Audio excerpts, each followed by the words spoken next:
Bienvenue à tous, bienvenue à toutes, bienvenue amis lecteurs de l'heure du temps et bienvenue à cette soirée allergie, angoisse et phobie. Et merci, docteur Dransart, de nous transmettre ces enseignements. C'est précieux pour nous et j'ai eu plusieurs fois témoignages ici à la librairie et là encore à l'instant de cette richesse que tu nous apportes. Notez dès à présent la soirée du 27 mai où Philippe continuera avec la session numéro 6, qui aura pour thème « Ça m'est resté sur l'estomac » ou « Comment digérer les expériences de l'existence ». Philippe est auteur, il a écrit 7 livres qui, ici à la librairie, sont rangés à cheval sur 2 rayons, « Rester en bonne santé » et les autres thérapies. Le dernier ouvrage est « Les maladies, leur sens, leur remède ». Vous pourrez voir et revoir ces soirées. Elles sont enregistrées et disponibles sur notre site internet. Je vais vous montrer comment y accéder.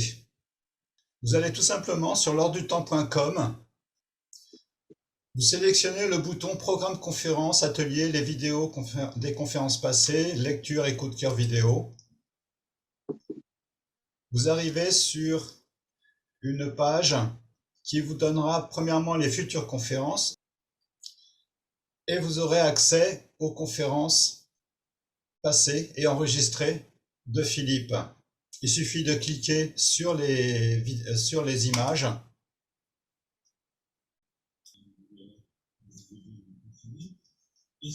Ce soir, allergie, angoisse et phobie, l'histoire d'une pièce à 2 faces. Merci Philippe. Je t'en prie, c'est moi qui te remercie, Joachim, et je te remercie aussi, Christine, et je vous remercie tous d'être là ce soir dans cette rencontre chaleureuse. Même si c'est en distanciel, la chaleur est présente et elle est perceptible, je peux vous l'assurer. Donc, je vais vous parler des allergies et des phobies, ce qui m'amènera évidemment à vous parler des angoisses par la même occasion. Et nous allons d'abord commencer par les allergies. Quand je dis allergie et phobie, l'histoire d'une pièce à 2 faces, vous allez voir qu'effectivement, ce sont deux expressions pathologiques qui sont finalement très proches l'une de l'autre, mais presque complémentaires. Donc, nous allons commencer par les allergies, ce qui va nous prendre déjà un bon petit morceau.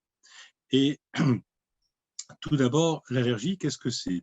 L'allergie, comme vous le savez, donc c'est une réaction exagérée de notre système immunitaire face à une substance qui, a priori, est inoffensive. Je vous fais grâce de la complexité de cette réaction de défense, si ce n'est pour insister sur 2 choses. La première, cette réaction se fait en 2 temps. Il y a d'abord la phase de sensibilisation de l'organisme face à un allergène, et lorsque dans un deuxième temps, l'organisme retrouve cet allergène, il va déclencher une réaction massive qui aboutit à la libération d'histamine et de cytokines, ces fameuses cytokines qu'on retrouve également dans les complications du Covid et qui sont comme une sorte de poison qui est là pour détruire les cellules étrangères. Sauf que pour que ça fonctionne, il faut que notre corps en fabrique la bonne quantité, mais pas trop. S'il en fabrique trop, ça va se retourner contre nos propres cellules. Et c'est d'ailleurs l'une des complications malheureusement bien connues du Covid. Donc ça, c'est le premier point. Le deuxième point, qui est peut-être qui va nous intéresser davantage ce soir, c'est que notre système immunitaire est basé sur notre capacité, la capacité de nos cellules à faire la différence entre ce qui est moi et ce qui n'est pas moi.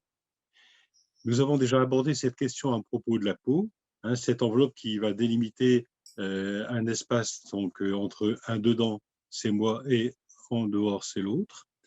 Et ce n'est d'ailleurs pas un hasard si la peau est souvent impliquée dans les problèmes allergiques, ce que nous reverrons quand nous parlerons un peu de l'atopie. Mais ce qui nous intéresse ici, c'est la défense du moi. La défense du moi. Un moi qui est sûr de lui, qui n'est pas dans l'insécurité identitaire, n'a pas besoin de se défendre au-delà de ce qui est nécessaire. il peut vivre dans un monde différent sans se sentir agressé ou remis en question à chaque instant. Donc, ça lui permet de faire preuve de tolérance, d'acceptation et de compréhension. Et souvent, nous sommes dans cet état d'esprit, dans cette tolérance et dans cette compréhension qui nous permet de vivre ensemble malgré nos différences. Sauf qu'il arrive quelquefois qu'une blessure morale, va nous rendre hypersensibles à un endroit précis. Et il suffit à ce moment-là du moindre effleurement, hein, l'effleurement sur cet endroit précis, pour réagir vivement, hein, pour réveiller une réaction aussi vive que disproportionnée. Et c'est exactement ce qui se produit dans l'allergie, hein, sauf que la blessure n'est pas celle que nous croyons. Il y a une sorte de déplacement, comme nous allons le voir ensemble, et dont nous allons essayer de comprendre le sens à travers différents exemples. Alors, il y a peut-être des exemples que je vous ai déjà cités, mais j'aimerais les reprendre et les pousser un petit peu plus loin, hein, dans la compréhension du mécanisme. Hein, le premier exemple, c'est celui de Jean-Michel, hein, ce jeune garçon, fils unique de 25 ans, qui vivait chez sa mère après le départ de son père. Hein. Son père avait quitté le foyer. Et Jean-Michel souffrait régulièrement de crises d'asthme allergique qui alternaient avec des accès de délire avec des thèmes paranoïaques. Et régulièrement, sa mère l'accompagnait à ses rendez-vous pour son asthme. Et un jour, donc alors qu'ils avaient rendez-vous, elle est venue seule et elle m'expliquait que la veille, il avait été hospitalisé parce qu'il habitait heureusement au premier étage, mais quand il a vu par la fenêtre, il a vu des gens rentrer dans la montée de l'immeuble, des gens qui étaient habillés comme vous et moi. Il a cru que c'était des policiers en civil qui étaient venus pour l'arrêter.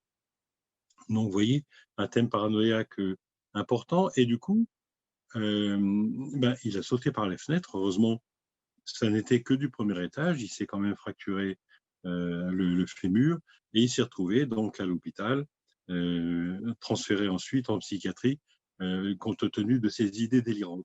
Et alors, sa mère me disait, c'est très curieux, mais chaque fois qu'il a ces accès de délire, son asthme disparaît. Et à l'époque, j'étais jeune médecin et j'étais très intrigué, très étonné par cette alternance tantôt d'asthme, tantôt de paranoïa, jusqu'à me dire, mais au fond, c'est une même maladie, c'est la même maladie qui va s'exprimer de deux manières différentes. Et quand vous regardez comment un asthmatique va réagir, par exemple, à un allergène, à quelque chose qui devrait normalement être familier, on pourrait dire que l'asthme, c'est une sorte de paranoïa physique. Hein. Ça n'implique pas de paranoïa intellectuelle, mais c'est une sorte de paranoïa physique. Et aujourd'hui, quand je repense à Jean-Michel avec le recul, hein, je dirais que dans cette alternance d'asthme et de paranoïa, on va dire que d'un côté, il souffrait de l'omniprésence de sa mère qui était tout le temps là, qui le surprotégeait, hein, qui l'étouffait. Donc, il avait son asthme avec ses sensations d'étouffement. Et inversement, donc une absence du père, un manque d'identification et de protection, hein, du côté de son père. D'où, on va dire, ces pertes de repères, hein, si j'ose dire, hein, ces pertes de repères, hein, qui déformaient sa juste perception de la réalité et de sa propre place à lui. Hein. Et nous sommes nombreux à avoir vécu la perte d'un heureux père, hein, si j'ose dire, ce qui représente à la fois une difficulté, mais aussi un atout, dans la mesure où ça va développer une sensibilité particulière. Mais bon, je ne vais pas trop rentrer dans ces subtilités. Retenez simplement ceci, l'allergie, c'est une sorte de paranoïa physique. La personne va se sentir agressée dans ses limites ou plutôt dans son espace, surtout quand il s'agit d'allergie respiratoire. Donc ça, c'est le premier exemple qui m'a déjà éclairé sur ce lien psychosomatique entre guillemets. Le second exemple, je vous en avais déjà parlé, c'est celui de Fabienne et de ses tulipes. Alors, pour les personnes qui n'étaient pas présentes, j'y reviens rapidement. Hein. Donc, Fabienne était une jeune femme de 38 ans qui avait profité de quelques jours de congé, hein, pour aller rendre visite à sa sœur qui habitait loin, de l'autre côté de la France, et Fabienne n'avait pas vu sa sœur depuis longtemps. En sortant de la gare, donc elle avait pris le train, elle pensait passer quelques jours chez sa sœur, elle avait acheté un bouquet de tulipes, donc elle retrouve sa sœur, mais d'une façon, comment dire, assez imprévue. Les retrouvailles qui étaient plutôt sympathiques, quoique un peu réservées au début, ont commencé à virer au clash à l'évocation d'une question matérielle. Et sa sœur, la grande sœur de Fabienne, s'est fâchée en lui disant: oui, toi, tu as toujours été la chouchoute, tu as toujours eu tout ce que tu voulais. Bref, la grande sœur de Fabienne lui a fait la grande crise de jalousie numéro 4 bis. Et Fabienne, elle ne s'y attendait pas, hein. Et du coup, le soir même, elle a repris sa valise, elle est allée dormir à l'hôtel, et le lendemain, donc, elle a repris le train. Et 3 semaines après, donc être rentrée à Grenoble, elle est devenue allergique aux tulipes, naturellement. Alors, ça paraît, ce lien entre l'allergie et les tulipes peut nous sembler évident. J'aimerais quand même essayer avec vous de comprendre pourquoi les tulipes, hein. Qu'est-ce qui fait que les tulipes, que Fabienne s'est retrouvée allergique aux tulipes? Il y a 3 hypothèses, hein. On peut émettre 3 hypothèses. D'abord, les tulipes faisaient partie un peu mécaniquement de la scène, hein, de sorte que son cerveau a associé les tulipes à l'agression qu'elle a subie. Ensuite, elles ne faisaient pas seulement partie de la scène, mais elles en étaient partie prenante, parce que symboliquement, les tulipes voulaient dire: ma grande sœur, je t'aime, ma grande sœur, je t'aime, et en retour, je me reçois une volée de bois vert, hein. Qu'est-ce que je reçois en retour? Enfin et surtout, troisième hypothèse, les tulipes ont remplacé ma sœur, hein. Les tulipes ont remplacé la sœur de Fabienne. Partagée entre sa colère et son amour, parce que Fabienne avait quand même de l'amour pour sa sœur, elle a dû réfréner sa colère. Et comme elle n'y arrivait pas, il a fallu déplacer cette colère. Il y avait une charge émotionnelle qui était trop importante, et donc il a fallu déplacer cette colère, si j'ose dire, sur un autre objet, hein. Et bon, donc ça a été les tulipes, mais ça peut être aussi la déplacer sur mon propre amour, hein, parce que finalement, ce n'est pas tant de ma sœur dont je dois me méfier, hein, je parle à la place de Fabienne, ce n'est pas tant de ma sœur dont je dois me méfier, c'est plutôt de mes propres sentiments. Donc, faites attention, hein, exprimer votre amour, c'est dangereux, surtout avec des tulipes. Donc, le cerveau de Fabienne, en fait, ne s'est pas trompé quand il a appris à se méfier des tulipes et surtout de ce qu'elles représentaient. Et le problème n'est pas tant l'hostilité de sa sœur que son élan d'amour, l'élan d'amour de Fabienne qui était brisé d'une manière incompréhensible.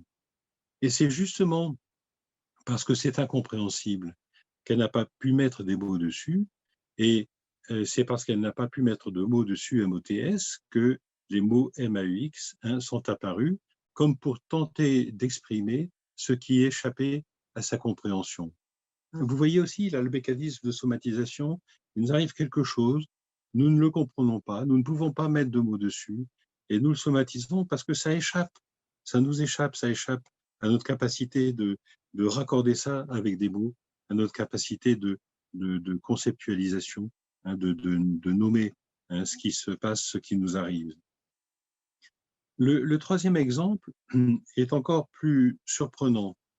C'est l'exemple de Julien, 9 ans, qui souffrait d'un asthme allergique sévère alors que Claire, sa grande sœur de 11 ans, était en parfaite santé. Donc Julien avait un rendez-vous un mercredi après-midi, enfin c'est sa maman qui avait pris un rendez-vous chez l'allergologue, et il se trouve que il faisait pas très beau ce jour-là. Claire était à la maison, elle était un peu désœuvrée, elle ne savait pas trop quoi faire, et la maman de Julien et de Claire a dit à Claire: ben, écoute, si tu sais pas quoi faire, viens avec nous, hein. Comme ça, bon, tu tourneras pas en rond, ça te sortira un petit peu.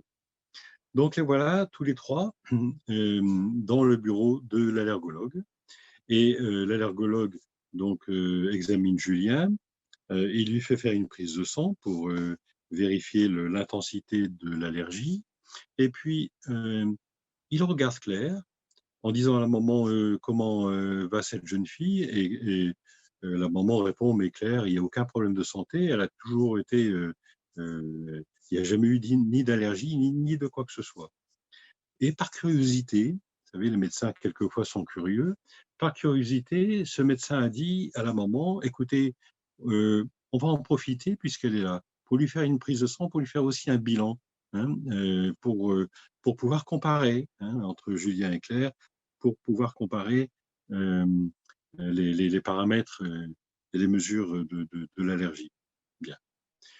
Donc, 3 semaines passent, les prises de sang sont réalisées et 3 semaines après, donc, le trio, Julien, Claire et la maman, se retrouvent dans le bureau de l'allergologue avec les enveloppes contenant les résultats d'analyse. Le médecin ouvre les enveloppes, il commence par regarder l'analyse de Julien et il dit mais c'est très bien, c'est vraiment ça n'a rien à voir avec son état clinique, donc je pense que son histoire allergique n'est pas aussi importante, hein, que ce que vous pensez, vous imaginez. Et moi, je pense, avec ces résultats, qu'il va s'en sortir assez bien, assez rapidement. Et puis, il regarde les analyses de Claire, et là, c'était la catastrophe.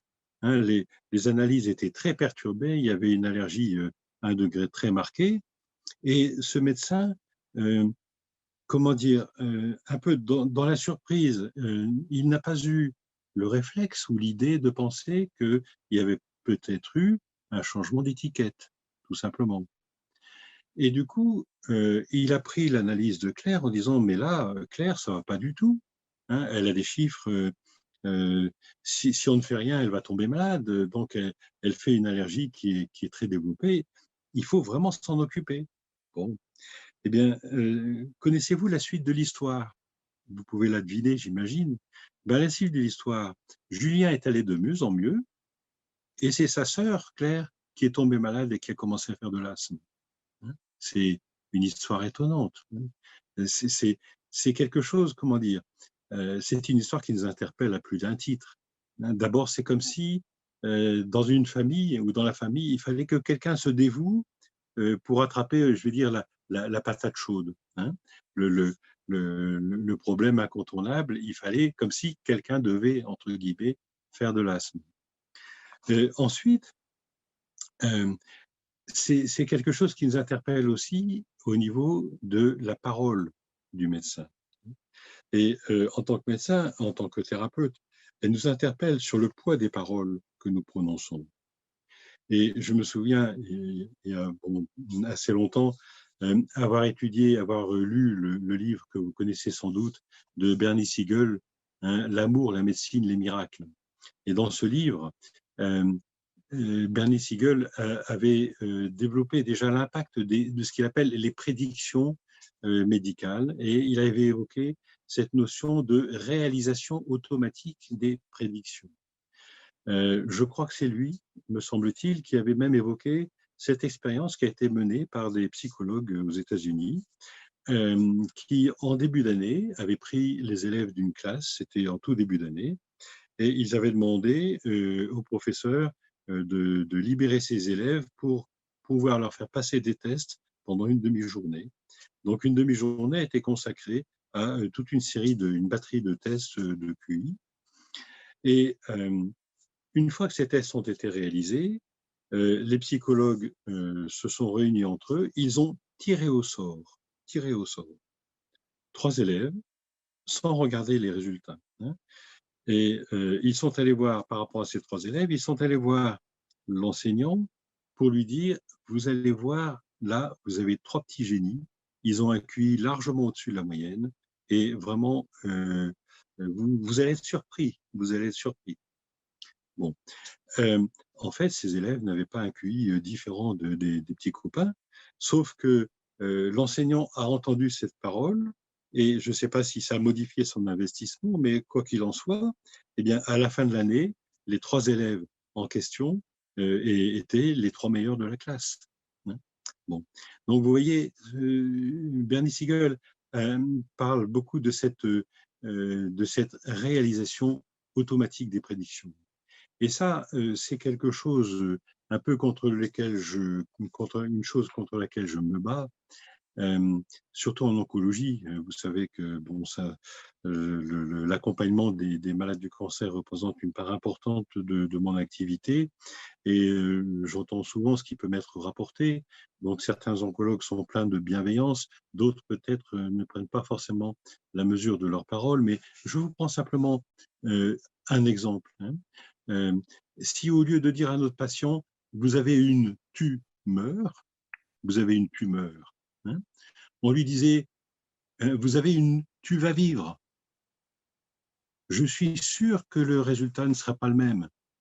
Parce qu'il y a un impact de la parole que nous ne mesurons pas. Hein.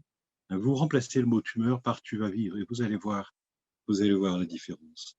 Et l'être humain est sensible à la parole au-delà de ce que nous imaginons.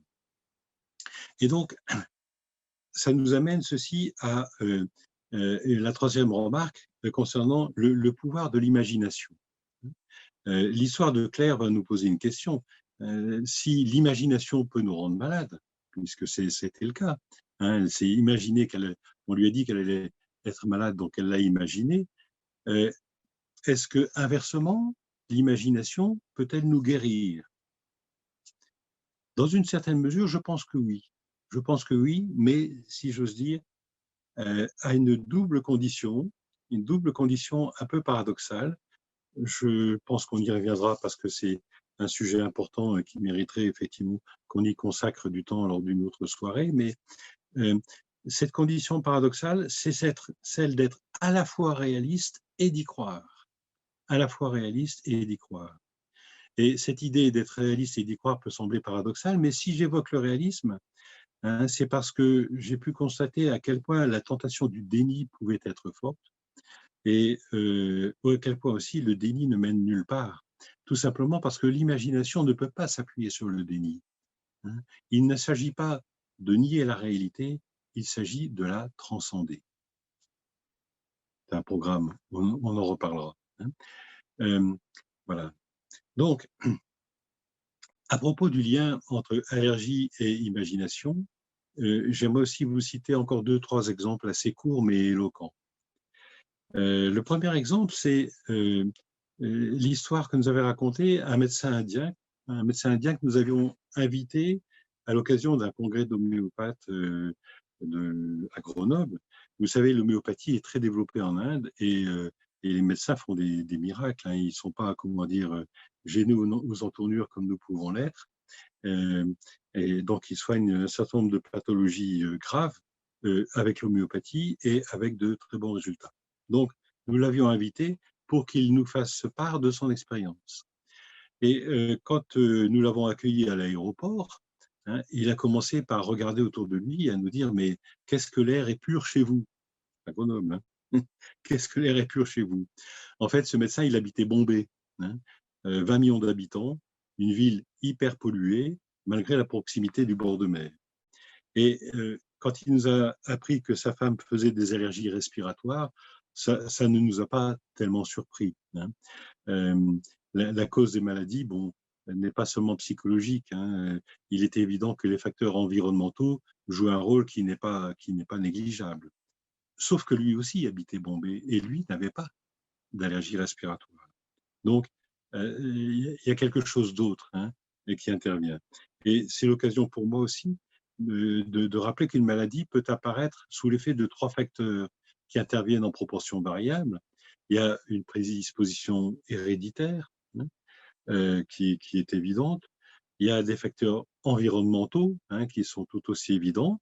Et puis, il y a un facteur interne, un facteur psychologique, sur lequel je mets l'accent parce que je pense qu'il est trop sous-estimé.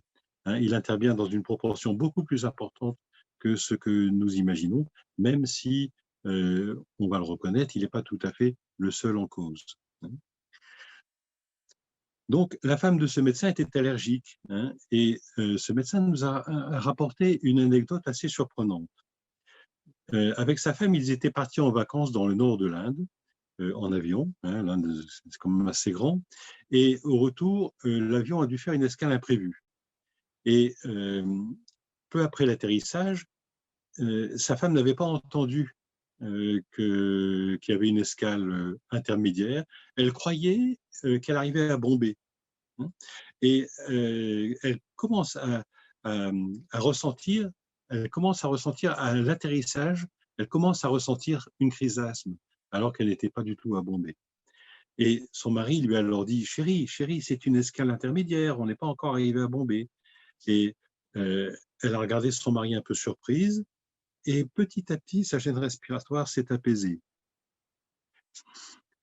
Le second exemple, hein, qui est encore plus surprenant, c'est l'histoire de Francine.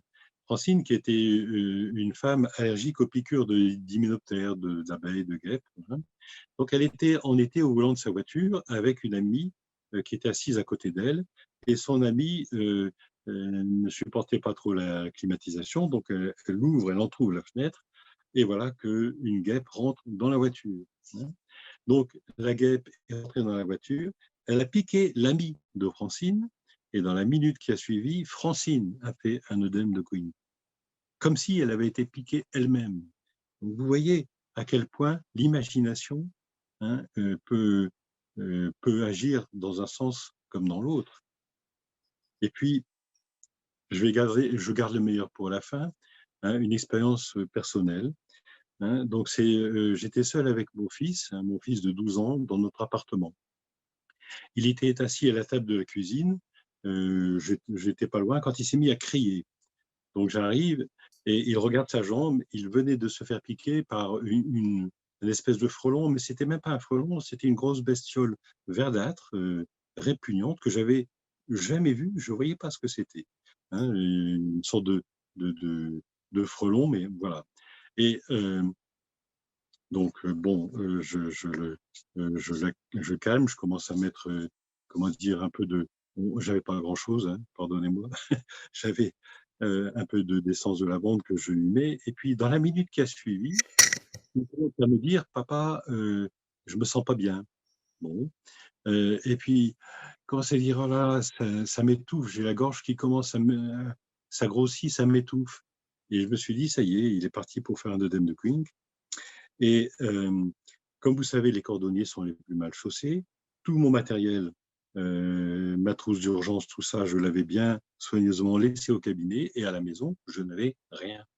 Je n'avais même pas de granules ni d'apis, ni de rescue remédie, je n'avais rien. Alors, qu'est-ce que j'ai fait? La seule chose que j'avais, c'était mon imagination. Je me suis levé, je me suis mis debout derrière mon fils qui était assis, j'ai placé mes mains sur ses épaules, et puis, j'emmenais pas large, hein, je veux dire que je me sentais quand même une part de responsabilité de ne pas pouvoir intervenir plus rapidement, et j'ai appelé, on va dire, la source intérieure, hein, on va l'appeler comme ça, en lui demandant de m'aider, et puis déjà pour m'aider à chasser ma propre peur, pour pouvoir l'aider lui à chasser la sienne. Donc j'ai respiré calmement, hein, j'ai pris, comment dire, mon air aussi apaisant que possible, et j'ai dit à mon fils, respire bien, calmement, ça va passer. Je suis resté à côté de lui, les mains sur les épaules, et petit à petit, au bout d'une minute, les symptômes ont commencé à disparaître, sans, sans aucun traitement, hein, que la présence du paternel, les mains sur les épaules. Voilà. Moralité. Le problème des crises, les crises d'allergie, les crises d'anaphylactique en particulier, ou les œdèmes de Queen, hein, le problème de ces crises, c'est d'abord et avant tout la peur. Et c'est la peur qui amplifie le phénomène. Elle n'est pas forcément le facteur déclenchant, mais elle est certainement un facteur aggravant. Hein. Et si vous faites des allergies graves qui pourraient menacer votre existence, bon, bien sûr, ayez sur vous le kit d'urgence, hein, pour pouvoir faire face. C'est une évidence. Mais si une bestiole vous pique, commencez par respirer calmement, profondément, à vous brancher sur votre source intérieure, et pour essayer de vous reconnecter. Et si en plus vous avez sous la main quelques gouttes de l'élixir floral d'hélianthème, vous savez, l'hélianthème, c'est un des composants du Rescue Remedy, On utilise souvent le Rescue Remedy dans les moments de grand stress, mais si c'est vraiment de la peur panique, ne prenez que l'hélianthème tout seul, ça sera plus efficace parce que quand c'est toujours un peu le même problème, quand vous donnez plusieurs fleurs, plus vous en donnez, plus il y a un effet de dispersion. C'est comme des conseils. Quand vous donnez un conseil, s'il est juste, s'il est pertinent, il sera très efficace. Si vous en donnez plusieurs à la fois, plus vous en donnez, moins chaque conseil sera entendu. Donc, si vous avez de la fleur d'hélianthème, prenez-en 4 gouttes toutes les 5-10 minutes hein, pour calmer cette peur, pour vous recentrer sur vous, et puis petit à petit, donc, pour surmonter cette difficulté. Et cette peur, on va le voir, hein, bon, cette peur, c'est le point commun entre les allergies et les phobies, mais ça n'est pas le seul. Hein, de même, par exemple, qu'une allergie peut se déplacer. On voit souvent des personnes, par exemple, qui se font désensibiliser par rapport à un allergène, et puis l'allergie devient extensive et elle va se déplacer sur d'autres substances. Dans les phobies, c'est un peu la même chose. Il peut y avoir des phénomènes de déplacement, hein, des personnes, par exemple, qui étaient claustrophobes et qui deviennent agoraphobes, ou bien qui font des déplacements sur d'autres types de phobies. Mais donc, la peur, c'est un peu le point commun. Mais avant de vous parler des phobies, j'aimerais juste un petit aller-retour rapide, hein, passer en revue quelques allergies classiques et ce qu'on pourrait appeler leur sens possible. L'allergie aux acariens, elle a souvent un rapport avec l'obsession de la propreté. Hein, la personne vit dans le sentiment que les choses sont sales et qu'elles peuvent la souiller. Et ça peut résulter d'une expérience, d'une histoire sexuelle vécue dans l'enfance. Et quand je parle d'histoire sexuelle, ce n'est pas seulement à propos des agressions sexuelles, mais c'est peut-être davantage le sentiment de culpabilité qui peut accompagner l'éveil sexuel chez un enfant ou chez un jeune adolescent. L'allergie au pollen, elle peut aussi avoir un rapport avec l'éveil des sens. Hein, c'est le printemps, c'est la vie, donc il y a, les sens se réveillent. Et je l'ai souvent observé chez des personnes qui sont plutôt inquiètes pour l'avenir. Le printemps, c'est le renouveau, c'est l'avenir. Et je l'ai souvent observé, par exemple, à l'occasion d'un changement de vie, hein, des personnes qui déménagent ou qui changent d'existence. Et tout ça s'accompagne d'un certain nombre d'incertitudes et les allergies au pollen vont se développer plus facilement dans ce contexte-là. L'allergie au poil de chat, nous en avons déjà parlé à propos de la peau et de l'atopie, hein, mais pour rappeler un peu la situation, donc elle est fréquente chez les enfants atopiques justement, et je me souviens d'une petite Julie qui adorait son chat au point qu'elle voulait dormir avec alors que ça lui provoquait des crises d'asthme. Hein, elle le savait, mais elle préférait prendre de la ventoline et garder son chat avec elle, hein, plutôt que d'éviter l'allergène. L'histoire de Julie, c'est l'histoire d'une grossesse difficile. Sa maman avait eu très peur de la perdre pendant la grossesse, et du coup, quand Julie est née, sa maman a surprotégé Julie, ce qu'on peut très bien comprendre, mais elle l'a couvée, on va dire, un peu au-delà du raisonnable. Et tout se passait comme si cette allergie venait dire à Julie, les poils de chat, c'est doux, hein, mais attention au danger, la douceur, ça peut devenir oppressant, hein, ça peut étouffer. L'allergie aux fruits à coque, le mot-clé, pour les comprendre, c'est coque. Là aussi, il y a l'idée de protéger quelque chose, de se protéger de quelque chose. Et je me souviens en particulier d'un ami qui était allergique aux huîtres, hein, qui est aussi, les huîtres, c'est une forme de coque.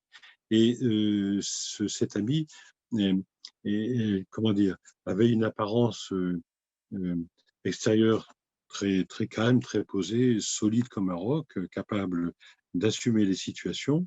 Et en même temps, une grande sensibilité intérieure. Il y avait une espèce de dualité hein, entre cette coque extérieure et puis cette fragilité entre guillemets intérieure. Et c'est comme si l'huître, quelque part, lui rappelait cette fragilité qu'il avait du mal à gérer.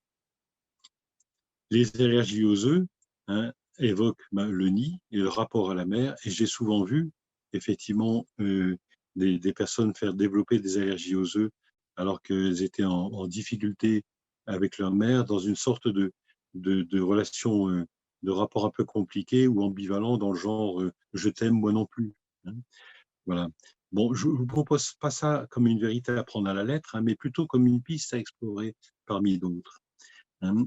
Encore une fois, ne faites pas d'équation, c'est pas ceci égale cela. Hein. Je pense que ce sont des pistes à explorer et à comparer à ce que la personne vit et ressent. Hein, parce qu'il n'y a qu'elle et elle seule qui peut découvrir au fond de son cœur la nature profonde de sa difficulté. Je ne suis pas là pour vous asséner mon savoir ni mon expérience, mais plutôt pour vous proposer des pistes de réflexion.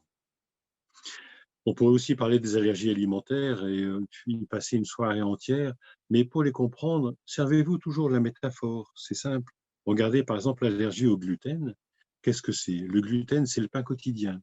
Alors, bien évidemment, la fabrication moderne du pain qui brûle les étapes, hein, parce qu'on n'a plus le temps, il faut faire vite, donc il faut que ça lève vite, voilà, on n'a pas le temps de laisser la pâte se reposer.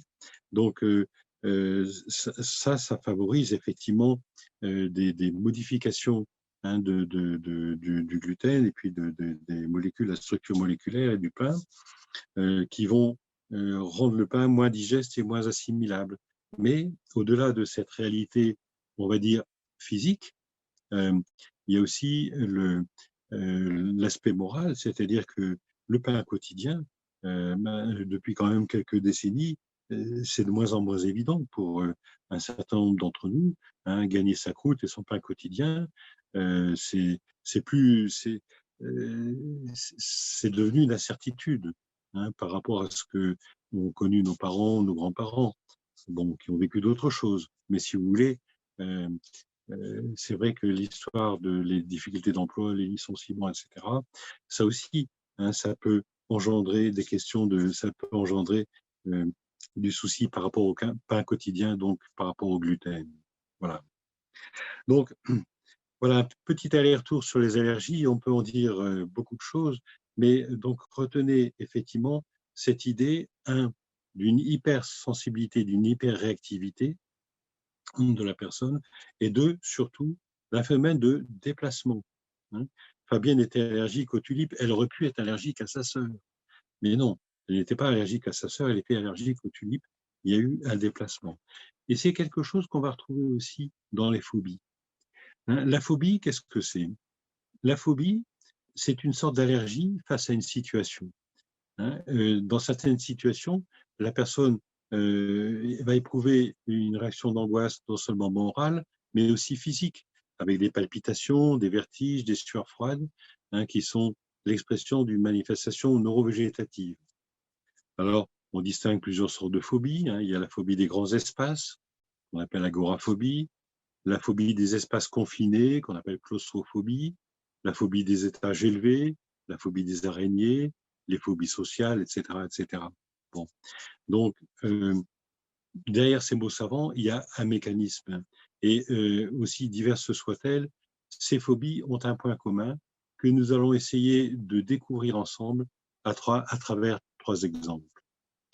Le premier exemple, c'est celui d'Agnès. Peut-être que vous en avez déjà parlé dans des causeries précédentes. Agnès, c'est une jeune femme de 25 ans qui a développé une phobie des autoroutes dans un contexte un peu particulier. Elle devait s'absenter un week-end pour un séminaire. Elle s'y était inscrite pour le week-end entier. Elle avait réservé l'hôtel et tout. Et donc, sur le départ, son compagnon l'accompagne sur le parking. Donc, elle s'installe dans la voiture au volant et puis elle baisse la vitre pour lui faire la bise. Et son compagnon lui dit comme ça, de façon très détachée et incidemment, ah bah tiens, écoute, passe un bon week-end. Moi, je vais en profiter. Ben, je vais profiter de ton absence pour aller récupérer mes affaires chez mon ex. Hein. Voilà.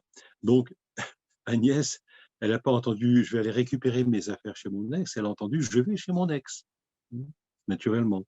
Donc imaginez-vous Agnès au volant de sa voiture, prête à partir et prise dans ce piège, coincée. Qu'est-ce que je fais? Hein, je renonce à ce séminaire et puis je reste avec lui, on s'explique. Hein. Mais en même temps, ben, j'ai réservé le séminaire, j'ai réservé l'hôtel, je me suis engagé, donc bon, je vais pas faire demi-tour comme ça. Donc, ben voilà, j'y vais. Hein. Donc, elle part, mais elle part dans cette idée un peu de contrainte où elle s'est demandé s'il fallait qu'elle reste ou qu'elle parte. Et donc, en même temps, elle s'était engagée, donc elle se sentait coincée. Et elle part à contre-cœur, et donc elle se retrouve sur l'autoroute, et au bout d'un quart d'heure, 20 minutes sur l'autoroute, elle voit un camion qui rentre, mais tranquillement, donc il rentre par la voie d'accès, la voie de droite, et elle avait largement le temps de passer, elle avait toute la distance et l'espace pour le faire, mais tout d'un coup, quand elle a vu ce camion, elle s'est sentie coincée. Hein, ça a été la panique. Elle s'est dit, ça y est, il va me, voilà, je vais être coincée contre la rambarde. Autrement dit, euh, elle a retrouvé, comment dire, une sorte de métaphore, ce truc qui vient de côté, elle l'avait pas vu venir, le camion qui vient par la droite, hein, son copain, il était venu par la gauche, vous voyez, hein, et dans les deux cas, elle se retrouve coincée, hein, dans cette situation. Et alors, quand elle m'a décrit cette scène, euh, il y a un point important sur lequel j'aimerais insister, c'est qu'elle avait le sentiment qu'il n'y avait plus aucune distance entre le camion et elle, hein, tout en reconnaissant que intellectuellement, raisonnablement, oui, elle avait la place pour passer, mais elle s'est sentie effectivement euh, figée, coincée, donc comme s'il n'y avait plus de distance. Et cette notion de perte de distance est importante, nous allons la retrouver à propos d'autres phobies. Mais déjà, regardez ici que cette angoisse, euh, ce qu'elle a ressenti comme une angoisse, en fait, profondément, c'était de la colère. Derrière l'angoisse, il se cache de la colère. Hein, une colère avec le sentiment d'être à la fois coincée et impuissante. Et puis, ce qu'elle ressentait aussi comme un sentiment de trahison. Hein, alors que son copain n'avait peut-être pas forcément eu de mauvaises pensées. Hein, il était plus dans le, comment dire, l'organisation, l'opportunité, mais elle a ressenti ça comme une trahison. Surtout qu'il lui a dit ça au dernier moment, hein, ce qui était encore pire. Et sur cette notion de trahison et de déception affective, j'ai proposé à Agnès de prendre une dose de natrum muriaticum 30 CH. Une seule dose, une seule dose. Ces phobies ont disparu, elles ne sont plus jamais réapparues depuis. Alors, petite parenthèse quand même, natrum muriaticum, en fait, c'est du sel marin. Autrement dit, c'est sans doute le remède le plus étrange, le plus étonnant en homéopathie, parce que je lui avais donné une dose à 30 CH. Une dose à 30 CH, c'est 10 puissance moins 60, c'est-à-dire vous faites 0,60. Hein. Donc, vous voyez que c'est vraiment infinitésimal. On est certain qu'à ce niveau-là, il n'y a plus une seule molécule de sel dans la préparation, hein, que va prendre, que prend le patient. Et alors, comment une dose qui est aussi vertigineusement faible, si j'ose dire, peut-elle avoir un effet alors que du sel, on en mange tous les jours? Ça, c'est quand même une question. Hein. Qu'est-ce qui fait que notre immunité comme 30 CH peut avoir une telle efficacité chez des personnes qui mangent du sel tous les jours? Hein, c'est une question en homéopathie, et euh, je dirais, sans trop, nous en reparlerons, mais déjà, sans trop rentrer dans les détails, je vous propose simplement une image. Hein, c'est un peu comme un orpailleur, hein, qui va filtrer, qui va secouer et qui va laver des tonnes de terre sombre, hein, jusqu'au moment où il va trouver la pépite. La pépite. Eh bien, la manière dont le remède est dilué puis ensuite dynamisé, hein, c'est un peu comme le travail de l'orpailleur qui essaye d'extraire de la substance matérielle brute la pépite, c'est-à-dire l'information spécifique au sel marin, et si vous préférez, la vibration. Une vibration qui va entrer en résonance avec la problématique du patient, et du coup, en entrant en résonance avec la problématique du patient, cette vibration va lui permettre de s'en décoller. et comme si, on va dire, de se désidentifier de la douleur qu'il retenait. On pourrait dire, si vous voulez, d'une manière imagée, que à forte dose, le sel retient l'eau, mais à faible dose, il la libère. C'est les grandes eaux. Hein. Et autrement dit, quand ce remède est assez proche de la personne pour entrer en résonance avec elle, l'émotion qui est cachée dans le symptôme est libérée. Et à ce moment-là, quand l'émotion est libérée, il n'y a plus rien pour nourrir le symptôme et celui-ci s'estompe de lui-même. Et en permettant à Agnès de se libérer, hein, de libérer le mélange de chagrin et de colère qui était coincé, contenu dans ses phobies, elle a pu mettre des mots sur ses émotions, elle a pu les exprimer et ses phobies ont disparu. Le deuxième exemple dont j'aimerais vous parler ce soir aussi, c'est aussi une histoire de phobie d'autoroute, mais apparue dans un contexte différent. Hein, Martine, donc une femme de 37 ans, mère de 2 enfants, vivait avec un mari gentil mais alcoolique. Et Martine était, on va dire, une femme parfaite, c'est-à-dire qu'elle prenait tout en charge à la maison. Et c'était vraiment une femme que ses parents, les beaux-parents, appréciaient beaucoup parce qu'ils étaient bien conscients de la situation et vraiment, ils trouvaient qu'elle assumait les choses avec beaucoup d'abnégation. Donc, elle s'était souvent confiée à eux. Ils étaient tout à fait conscients de la situation. Et Marie a tenu comme ça longtemps, pendant des années, hein, en insistant auprès de son mari pour qu'il se fasse soigner. Et puis, il a toujours trouvé la tangente pour l'éviter. Et elle a tenu comme ça, donc en étant au bord de la rupture. Mais quand son fils a commencé à avoir des problèmes scolaires, ça a été la goutte d'eau qui a fait déborder le vase. Jusque-là, elle tenait, elle tenait. Et quand elle a vu que le fils dérapait, elle s'est dit là, c'est plus possible, il faut que je fasse quelque chose. Et du coup, ça a emporté sa décision. Hein. Il faut que je parte au moins pour mes enfants. Et elle a commencé par en parler à ses beaux-parents parce qu'elle les aimait beaucoup, elle ne voulait pas non plus les prendre en traître. Et elle s'était souvent confiée à eux, elle se sentait en confiance avec eux. Sauf que son beau-père a une réaction qu'elle n'attendait pas du tout. Il l'a regardée en pointant du doigt et en disant « Tu n'as pas le droit de partir ». Il a crié « Tu n'as pas le droit de partir ». Et Martine s'est retrouvée figée par cette parole qu'elle n'attendait pas, comme si cette parole la traversait. Hein. Et donc, elle s'est mise à trembler. Après, elle a passé des nuits blanches. Et quand même, après plusieurs nuits blanches, elle s'est dit, c'est pas possible, je dois trancher. Et elle a quand même pris sa décision. Donc, elle a décidé de passer outre l'injonction du beau-père. Et donc, elle a organisé son départ avec la mise en place d'une garde alternée. Ces phobies ont commencé 2 semaines après. Et elles ont commencé alors qu'elle était sur l'autoroute à l'approche d'une voie de sortie. Tout d'un coup, elle était prise de panique. Hein. C'est une femme, on va dire, regardez la métaphore, elle avait une voie toute tracée. Hein. Donc, s'occuper de son mari, de ses enfants, la voie était toute tracée, mais avec un besoin vital d'en sortir et en même temps une interdiction de le faire. Vous voyez la contradiction, hein. Envie de sortir et puis son beau-père qui lui dit « tu n'as pas le droit, tu n'as pas le droit ». Et quand l'autoroute lui a représenté une situation semblable, hein, donc avec la voie et puis la voie de sortie, ça l'a prise de panique, elle a été saisie par un accès d'angoisse. Et il y a une sorte de métaphore, si vous voulez, hein, de son histoire. Et quand elle m'a raconté son histoire, j'ai pris une pièce de 2 € que j'ai posée sur la table en lui demandant de me décrire ce qu'elle voyait. Et je lui dis, vous voyez, votre angoisse, c'est la même chose.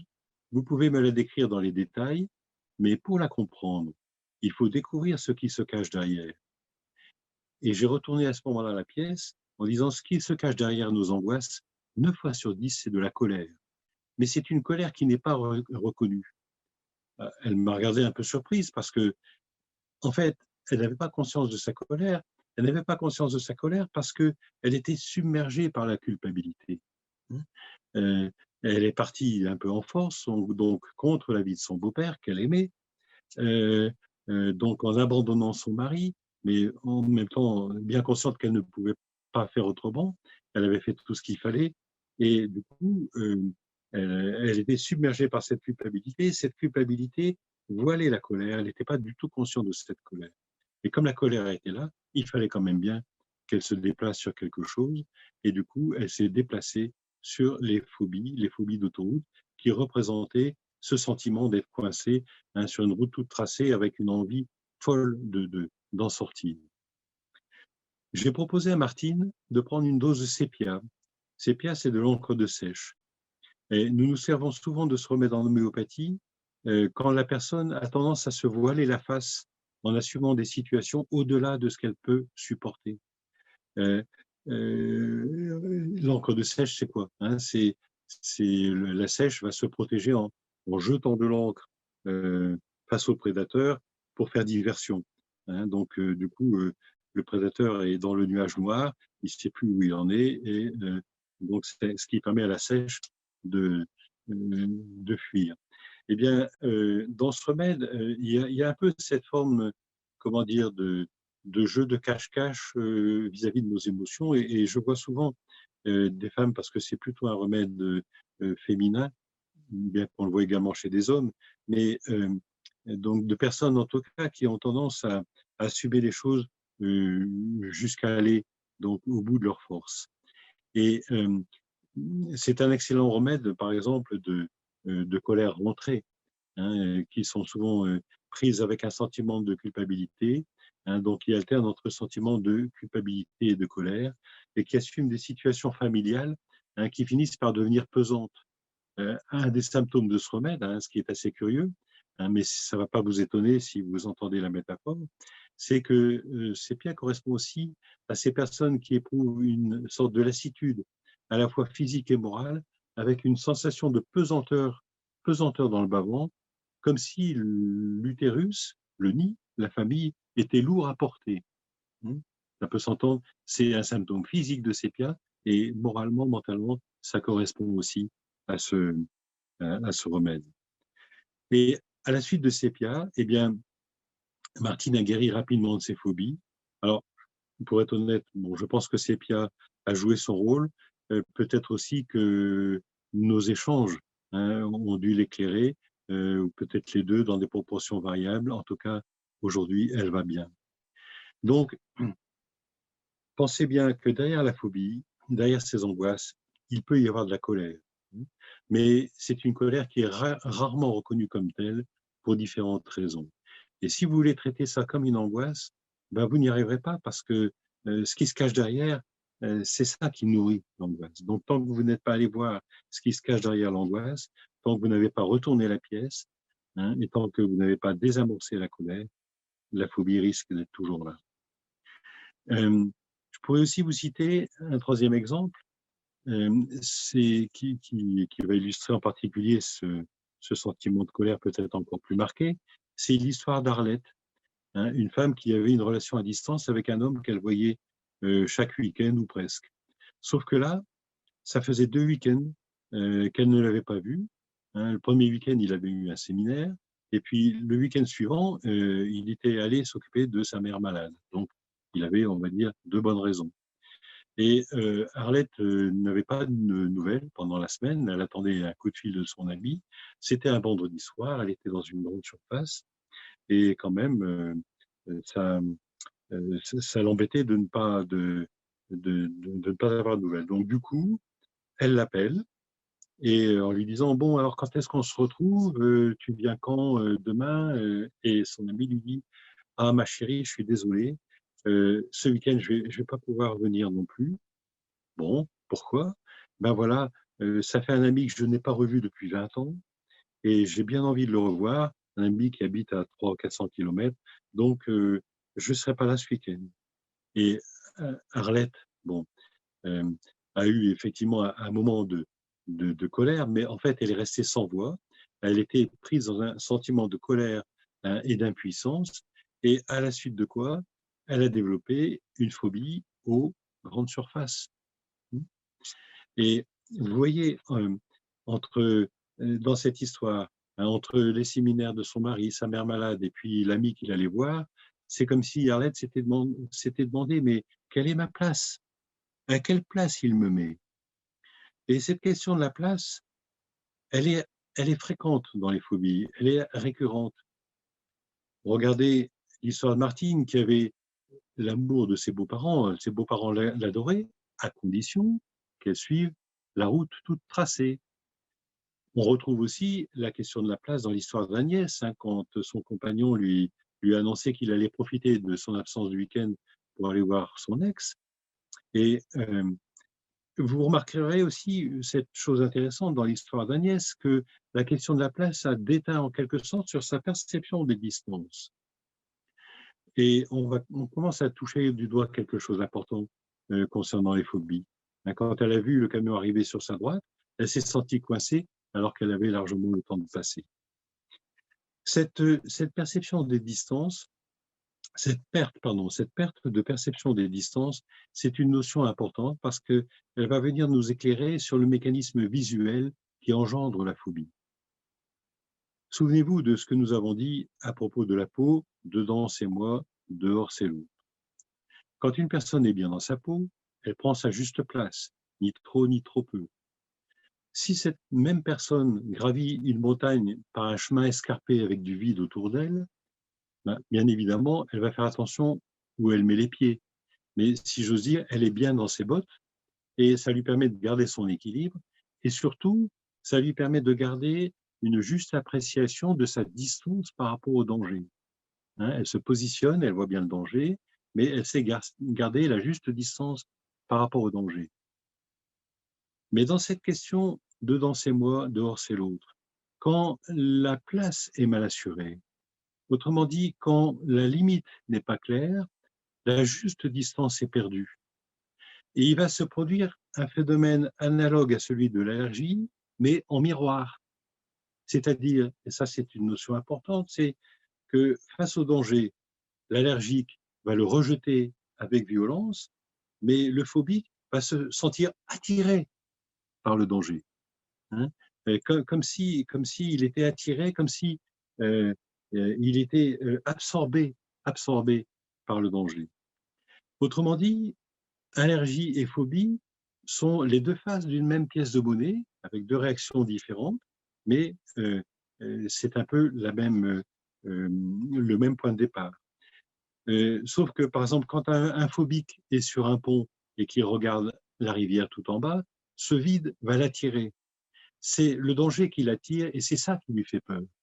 Quand quelqu'un, par exemple, un phobique, il voit des couteaux et il a peur de ce qu'il pourrait faire avec, il se sent attiré par le couteau et c'est ça qui lui fait peur. Il y a cette perte, comment dire, cette perte des distances et en même temps, cette perte des limites, il se sent attiré et liquéfié par ce qui lui fait peur. Donc, cette perte visuelle des distances, elle-même, va résulter d'une profonde incertitude sur la question: quelle est ma place? Quelles sont mes limites?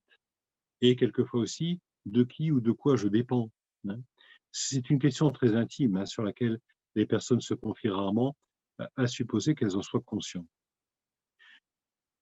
Cette perte de perception des distances, on va la retrouver également, par exemple, dans la phobie des araignées. Imaginez-vous être en face d'une énorme araignée bien velue sur un mur. Ce n'est pas forcément une vision très agréable. Si vous voyez l'araignée à 2 mètres de vous, vous savez qu'elle ne va pas vous sauter dessus. Donc, c'est répugnant, mais enfin, vous gardez la distance. Et donc, vous n'êtes pas pris de panique en la voyant. Mais ce qui est intéressant de voir, de comprendre, c'est que pour le phobique, c'est comme si cette distance était annihilée. C'est comme si le fait de voir l'araignée, il entrait en contact avec elle. Et si vous êtes dans cette situation, commencez par respirer un bon coup et prenez conscience de la distance qui vous sépare de la bestiole. Et si vous êtes bien dans votre peau, vous trouverez le moyen de vous en débarrasser sans vous laisser attirer par elle. Tout est dans la juste distance. Ne laissez pas la peur vous dissoudre, mais essayez de comprendre ce qui se passe. Et ce qui se passe dans les phobies, c'est exactement comme dans les allergies, c'est un phénomène de déplacement. C'est comme dans l'histoire des tulipes de Fabienne. Les araignées ne sont pas la cause de la peur, c'est comme si la peur s'était déplacée sur elles. Mais qu'est-ce qui s'est déplacé? Autrement dit, peur de quoi? Peur de qui? Le plus souvent, ce qui fait peur dans une araignée, ce sont les pattes. Il y en a 8, plus ou moins crochues, plus ou moins velues, hein, et ces pattes qui semblent se prolonger dans la toile. Et à partir d'un cas clinique, Freud avait osé une analogie entre cette toile et l'idée d'une mère omniprésente dont on ne parvient pas à se détacher. Et d'autres auteurs ont repris cette image à leur compte. Et je me souviens à ce propos d'Alice, une jeune femme qui était arachnophobe. Il se trouve que je connaissais bien sa mère. Et c'est vrai que sa mère était une femme adorable à bien des égards, sauf que c'était une femme qui était omniprésente et qui voulait tout diriger. On ne peut pas être parfait, donc elle avait ce défaut de vouloir tout diriger. Et un jour, je les ai vues toutes les deux, la mère et la fille, ensemble à ma consultation. Et ça m'a permis de toucher du doigt leur mode relationnel. Hein. Je me suis rendu compte déjà que Alice, en fait, semblait être tout à fait dépendante de sa mère et en même temps, elle n'arrêtait pas d'être odieuse envers elle. Elle n'arrêtait pas de lui faire des remarques désobligeantes que j'aurais personnellement trouvé humiliantes, mais que sa mère avait l'air d'encaisser sans trop de difficultés. Hein. Donc c'était un peu entre elles deux comme une relation je t'aime moi non plus, hein, je t'aime moi non plus, mais d'une rare violence. Et là, quand je voyais Alice être odieuse avec sa mère, j'ai eu l'image d'une jeune femme qui était en train d'essayer de se détacher de ce lien, de se détacher de la toile, et en même temps, elle était attachée à sa mère. Plus elle était attachée, plus elle cherchait à se détacher. Quelque temps après, quand j'ai revu Alice, l'idée m'a traversé l'esprit. Elle me parlait de sa mère, et j'ai fini par lui dire, mais votre mère, votre mère n'est pas une araignée. Elle a eu un mouvement de sursaut, vous imaginez. Et je lui ai dit, mais la toile, c'est juste sa peur de vous perdre. Elle est dans une profonde insécurité. Elle ne veut pas vous manger, mais c'est sa peur qui cherche à vous retenir. Hein. Et en fait, la mère d'Alice était comme de nombreuses femmes qui se retrouvent mères sans pouvoir être femmes, hein, ce qu'on peut voir souvent quand la parole de l'homme fait défaut. Donc Alice m'a regardé avec surprise. Hein, c'était une manière de voir les choses qu'elle n'avait pas envisagée du tout.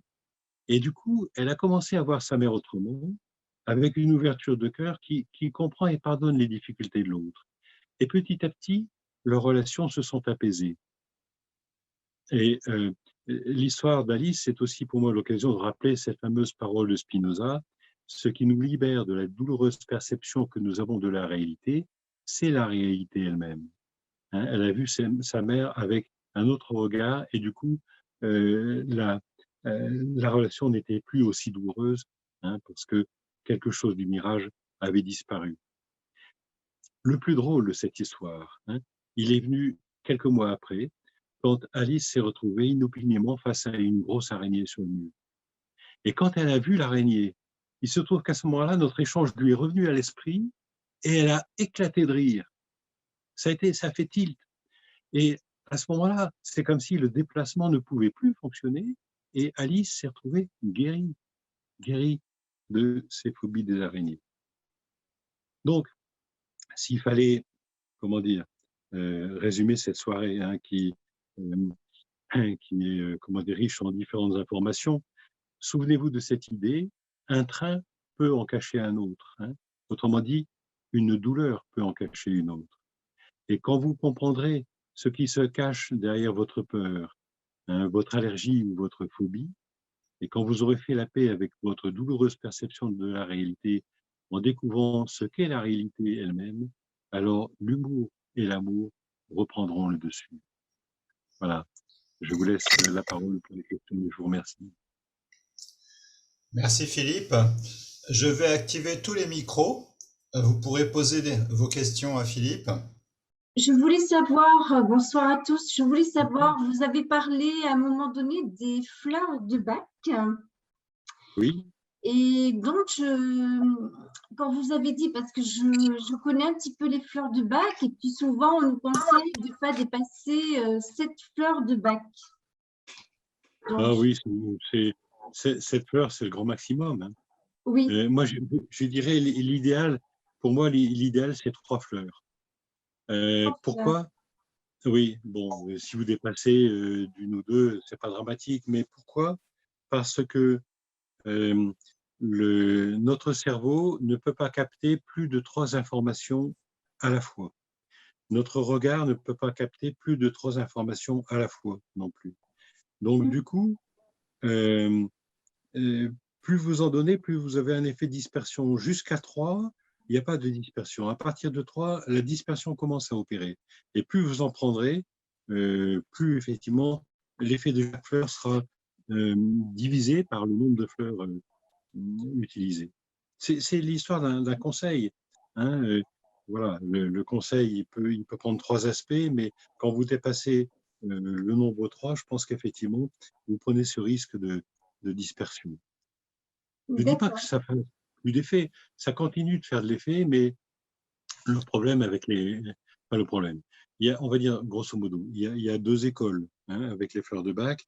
Il y a celle qui consiste à essayer de couvrir l'ensemble des facettes de la personnalité de la personne, d'une personne.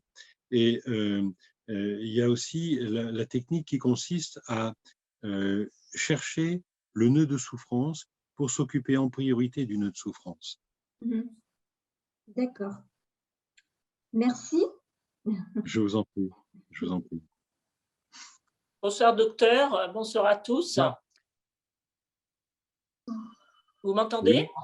Oui. Oui, je vous entends. Oui. Oui. Voilà. J'ai une petite fille qui, depuis quelques mois, n'arrête pas d'éternuer, c'est-à-dire tous les jours, elle éternue. Alors, à des heures qui ne sont pas tout à fait les mêmes, mais tous les jours, elle éternue. Elle éternue 1 fois, 2 fois, 3 fois. Et ça, depuis quelques mois, alors qu'elle ne le faisait jamais, elle a 8 ans. Et bon, c'est la grosse question. Donc, elle s'est fait soigner par homéopathie, mais malgré ce traitement, elle reste toujours avec quelquefois des éternuements et on se pose vraiment des questions, quoi. Ben Voilà. alors, il y a une question, une seule, qui mérite qu'on la pose, si j'ose dire, c'est ça a commencé quand et qu'a-t-elle vécu à ce moment-là? Oui, alors ça, je me suis posé la question. Effectivement, je suis la grand-mère et je me suis posé la question. On a essayé de chercher avec ma fille. Il y a quelques mois, il n'y a que quelques mois. Alors peut-être, alors nous, on a mis ça sur le fait que tu portes du masque.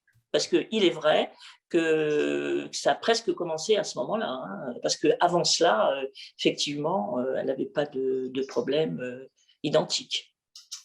Et voilà. D'accord. Donc ça vous paraît coïncider avec le port du Oui, masque, effectivement. Je pense. Effectivement, certaines personnes font des allergies au masque et le fait de porter un masque, ça n'est pas physiologique, il faut reconnaître. On n'est pas, l'être humain n'est pas conçu pour porter un masque. Je veux dire que si on en porte, c'est pour une raison particulière. Mais elle a quel âge, cet enfant? Elle vient d'avoir 8 ans. Oui, c'est encore un peu jeune, c'est sûr. Ouais. C'est sûr. Donc, il peut y avoir aussi, comment dire, l'éternuement, c'est un peu comme dans le rhume des foins. Je vous avais parlé de l'incertitude concernant l'avenir. Vous savez, Ouais. cet avenir, je ne le sens pas. Je suis, voilà, je ne le sens pas bien. Et ou alors je le rejette, ou alors il y a quelque chose qui me fait peur, donc j'essaye de le rejeter, d'où l'éternuement. Et je pense que la situation que nous vivons actuellement déjà n'est pas simple pour les adultes. Alors pour les enfants, on peut comprendre que ça les travaille. Je veux dire, moi j'ai des petits enfants, des petits bouts de chou. Bon, c'est depuis 1 an, ils sont quand même un peu malmenés. Même si on essaye, si vous voulez, de les rassurer, voilà quoi. C'est Ouais. l'autre jour, mon petit-fils vient me voir, enfin l'autre jour. Bon, au début, au tout début, on faisait attention, comme tout le monde, de respecter un peu les distances et tout. Et puis au bout d'un certain temps, je me suis dit zut, je l'ai pris dans mes bras, puis je l'ai embrassé, quoi, je veux dire. Et quand je l'ai pris dans mes bras, je lui ai fait un bisou. Il m'a regardé, il fait, on a le droit, un petit garçon. Oui, bien sûr. Ouais. On a le droit de faire des bisous. Bien sûr. Bien sûr. Voilà, Ouais. c'est vrai que pour ces enfants, c'est pas facile. Voilà. Je vous remercie, docteur. Puis-je me permettre une petite seconde de plus? En ce qui concerne les insomnies, que préconisez-vous éventuellement parce que je m'endors bien, mais après je me réveille, quoi. Je me réveille dans la nuit. Écoutez, c'est une question qui n'est pas dans le sujet de ce soir. Ah, Et moi. oui, donc on n'est pas là pour faire une consultation, mais si vous êtes intéressé, Joachim vous a montré tout à l'heure Oui, le livre Les maladies, leur sens et leur remède, oui, oui, où j'ai noté. j'ai abordé cette question-là, Ouais. donc vous trouverez des réponses. Hein, D'accord. voilà. Je vous remercie, docteur. Merci. Je vous en prie. Oui. Bonjour. Bonsoir, docteur. Je voulais, concernant justement les éternuements, depuis un mois, régulièrement, j'éternue. Et je me posais la question, est-ce que le changement au niveau du temps, puisqu'en fait, on a souvent des nuits froides en ce moment et des hausses de température dans la journée, c'est-à-dire des différences de température entre le jour et la nuit qu'on n'a pas habituellement, en fait, pourrait effectivement intervenir dans le fait voilà, d'éternuer. Parce que je ne suis pas la seule, mon conjoint également, ça lui arrive de temps en temps d'éternuer en ce moment. Et du coup, on se posait la question si effectivement ce changement de température actuel, en tout cas depuis quelques semaines, voilà, surtout la semaine dernière et puis cette semaine où il y avait du froid et en même temps dans la journée du soleil et une grande amplitude de température en fait entre le matin, la nuit et puis la journée. Pouvait avoir une incidence ou pas. Alors, sachant que pour moi aussi, en plus, il y a un mois, j'ai fait une crise d'eczéma assez importante pour une première fois. Alors, je suppose, je suis allée voir un homéopathe, je suppose, suite à un accident peu grave, mais j'en ai déduit que ça pouvait être ça. Je suis rentrée dans une moto, il n'y a pas eu de dégâts, mais le lendemain, j'ai constaté une crise d'eczéma grave au niveau des mains, des avant-bras, du cou et du visage. Voilà. Et donc on a supputé que ça pouvait être effectivement ce choc émotionnel, voilà, qui aurait pu, donc effectivement, j'ai encore de l'eczéma, même si petit à petit ça part. Et il y a le rhume des foins en plus, voilà, et du coup, voilà, c'est une question par rapport au rhume des foins actuellement. Enfin, si c'est un rhume des foins, en tout cas, si le pollen, est-ce que le pollen peut jouer effectivement en ce moment par rapport aux différences de température?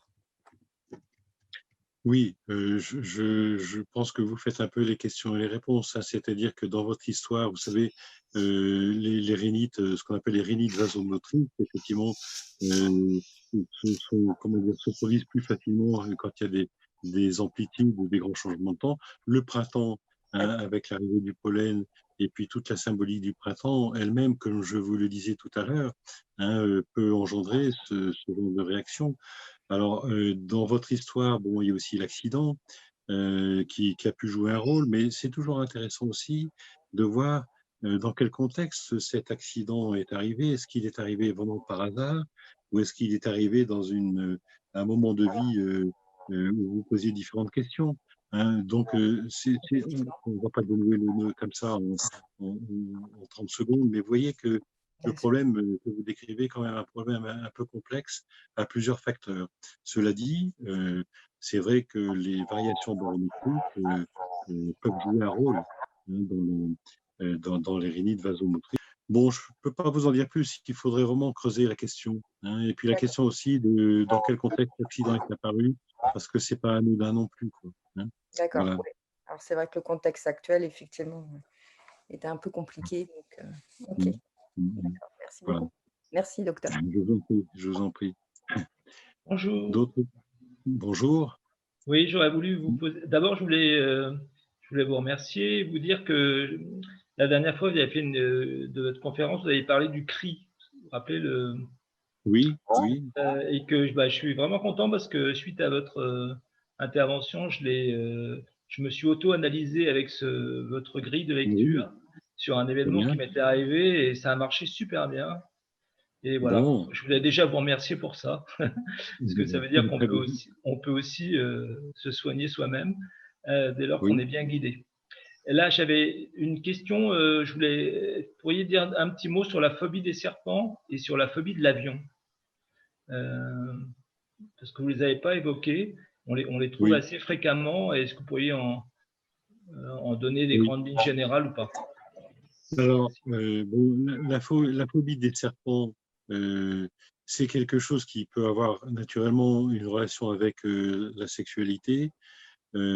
Ça peut aussi être impliqué de façon assez paradoxale. J'ai vu ça chez des personnes qui avaient peur de perdre quelqu'un de leur entourage, hein, de perdre l'affection de leur entourage, hein, parce que c'est quelque chose que l'on ne sait pas beaucoup, mais que l'on peut voir dans le comportement de certains serpents qui peuvent avoir, comment dire, une forme d'instinct maternel, hein, et de peur de perdre. Donc, si vous voulez, ça ne joue pas simplement sur la question de la sexualité, ça peut jouer sur la question de la possession. Possession et peur de perdre, hein.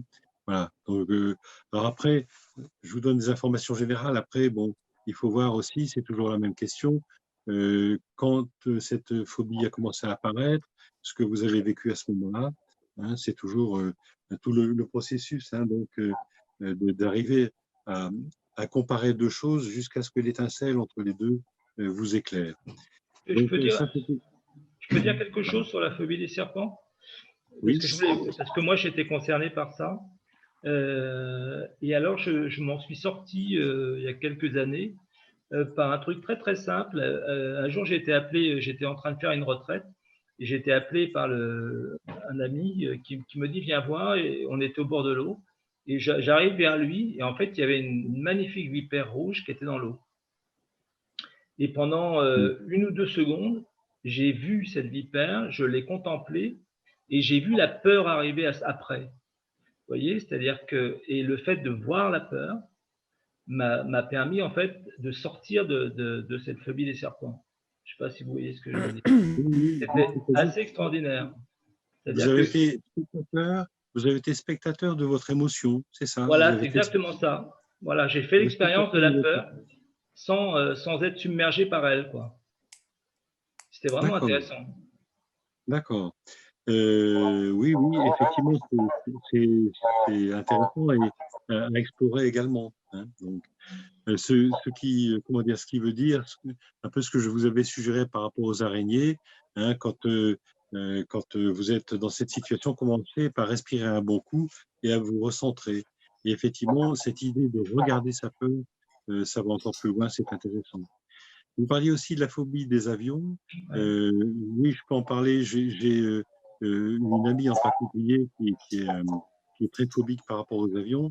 Les personnes qui ont la phobie des avions sont souvent des personnes qui sont dans un hyper-contrôle. C'est-à-dire qu'elles ont besoin de contrôler leur existence. Si elles perdent leur contrôle, le contrôle de leur existence, c'est la panique. J'ai souvent vu ça chez des personnes qui avaient ce type de phobie, parce que quand vous êtes dans un avion, ben vous ne contrôlez plus rien, hein. Je veux dire que encore, je veux dire, un train, on peut imaginer qu'on essaie de descendre s'il roule pas trop vite, une voiture, on s'arrête, mais bon, l'avion, vous êtes pieds et poings liés.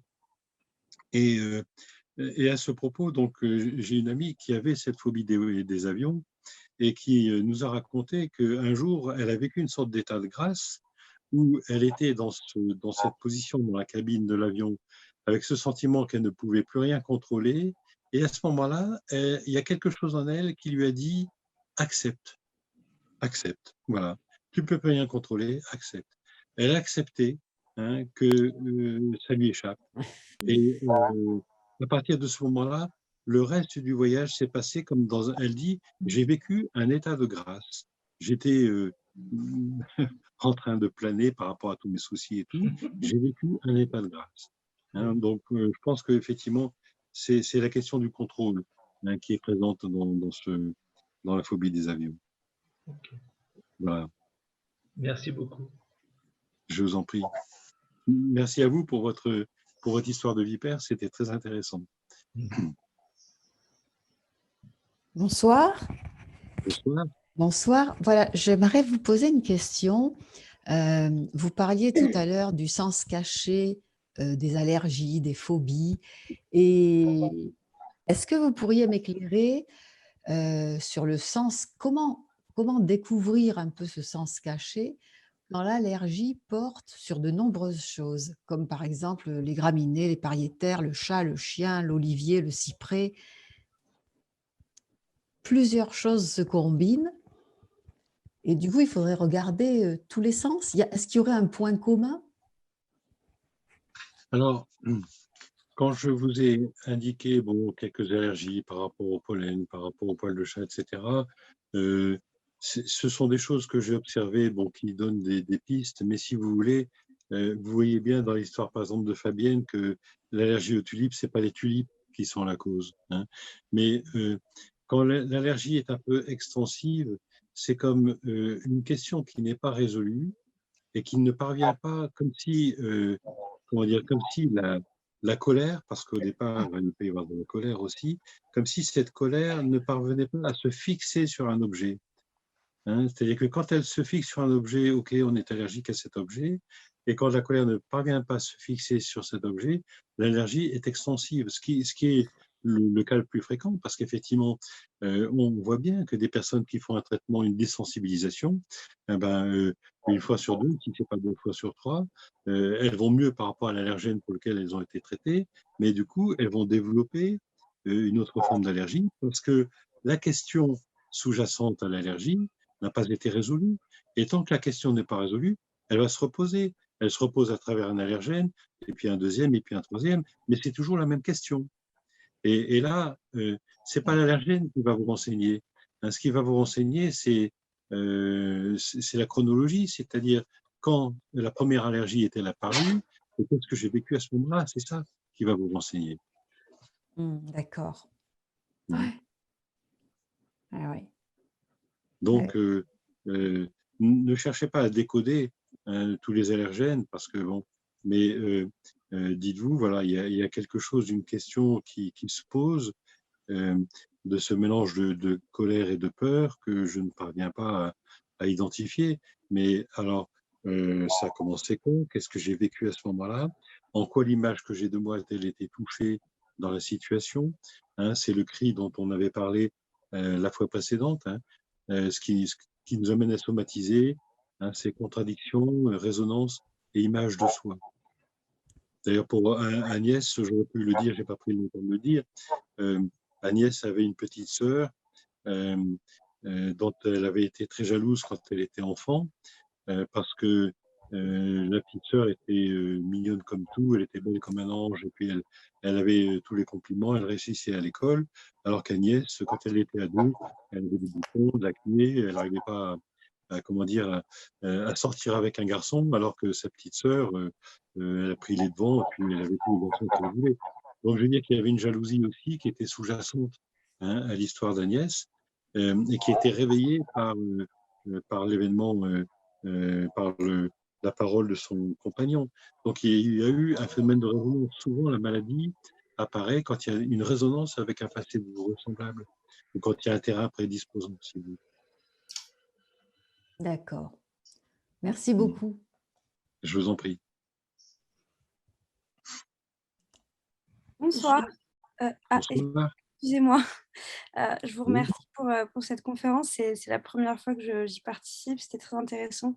Je voudrais savoir comment on peut trouver ce qui se cache derrière la peur, et notamment par rapport à la claustrophobie, l'agoraphobie, ces choses-là.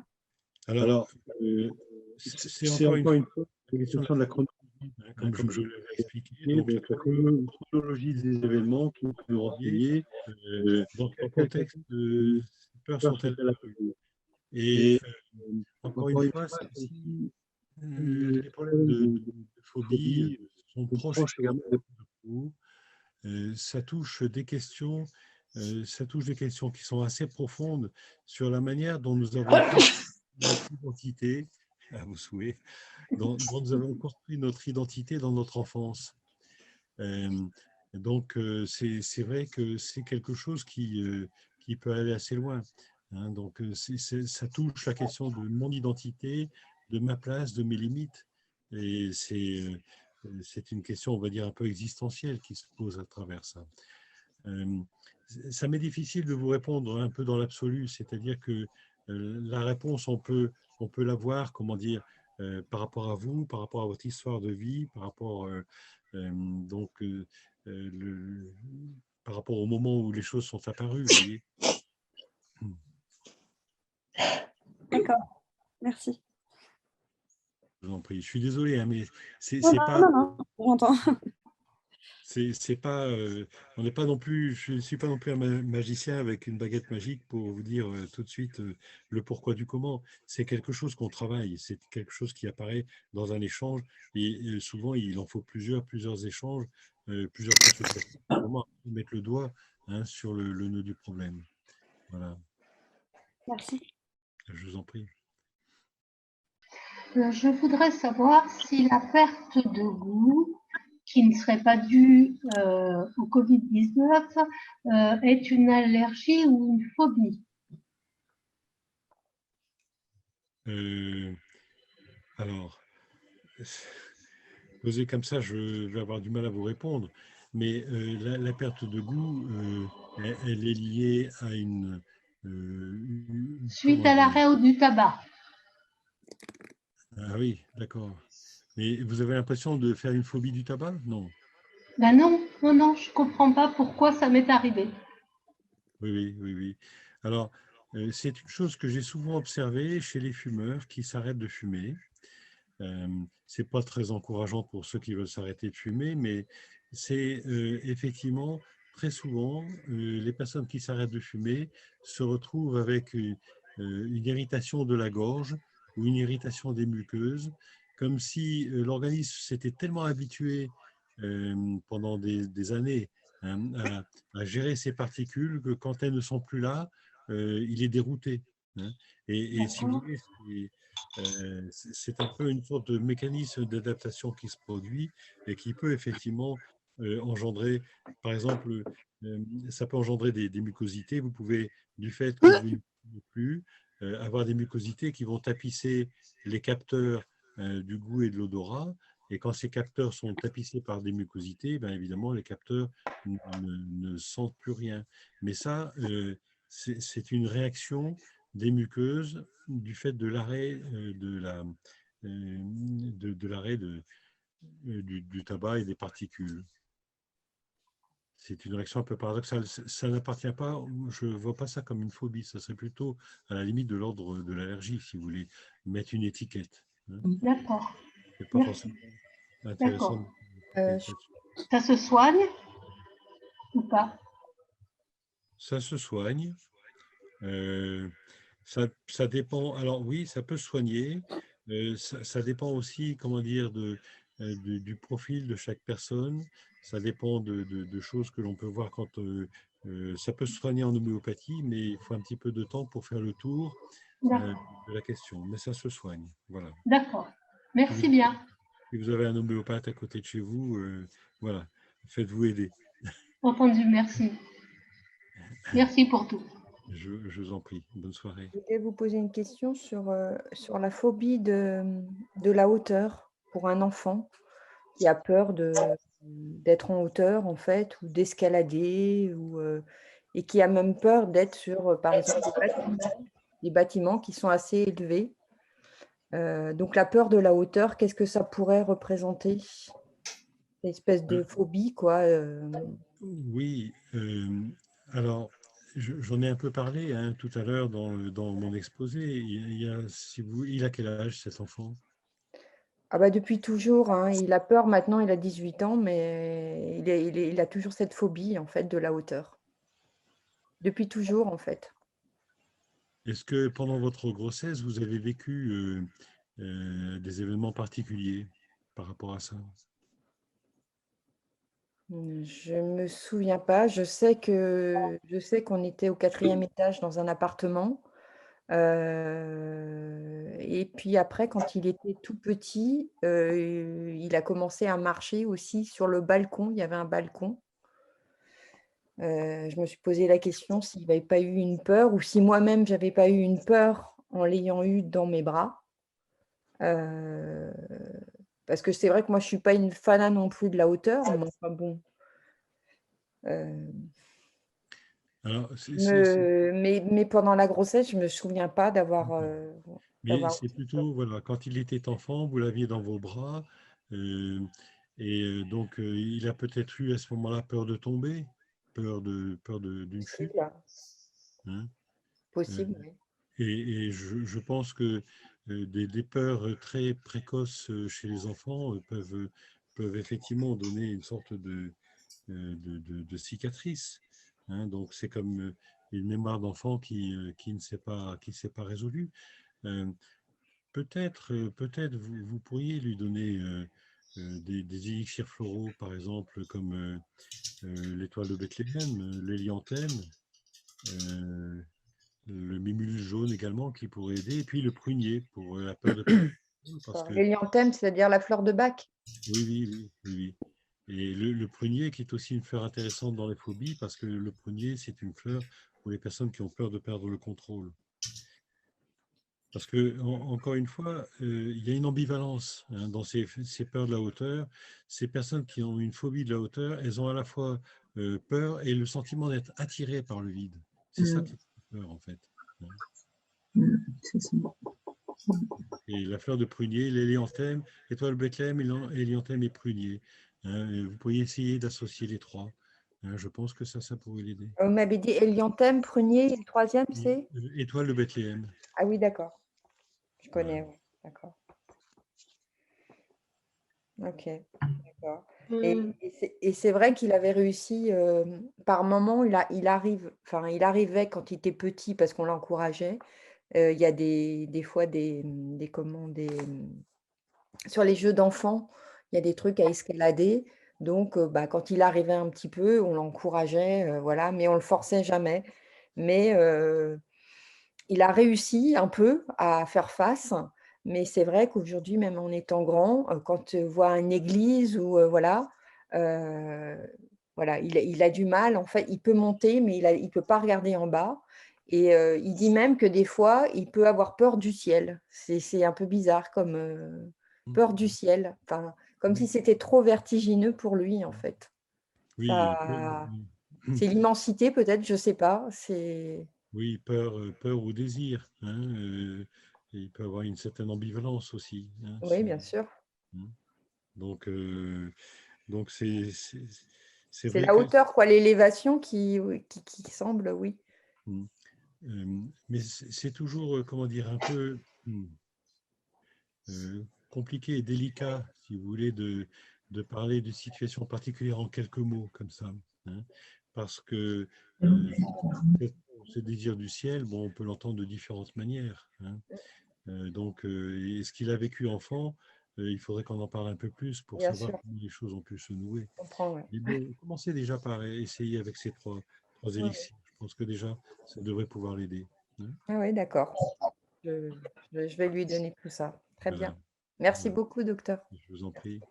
Je voulais essayer de poser une question. À nouveau, je m'excuse, je ne veux pas monopoliser. On est là pour ça, allez-y. Oui. D'accord, mais par rapport à, par exemple, pour les allergies alimentaires, est-ce qu'il y a des élixirs floraux ou voilà.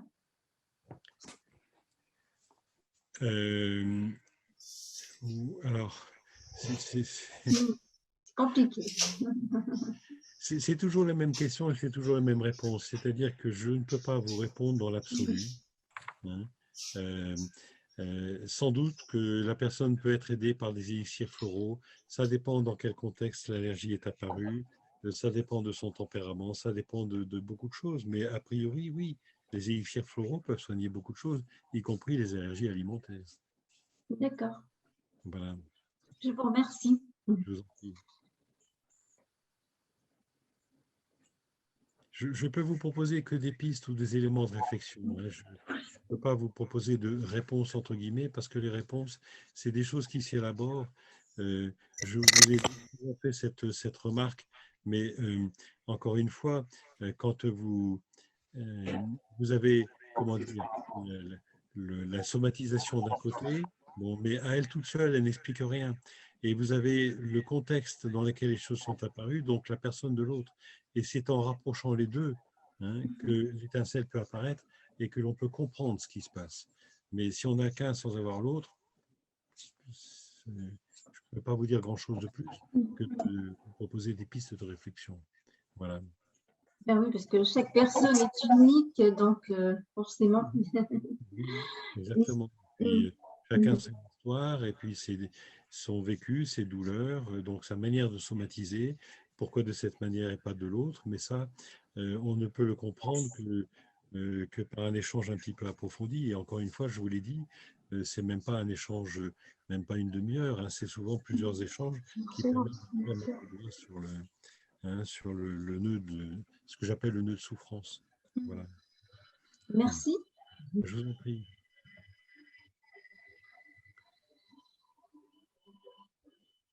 Bon, bien, je pense que je propose qu'on en reste là ce soir.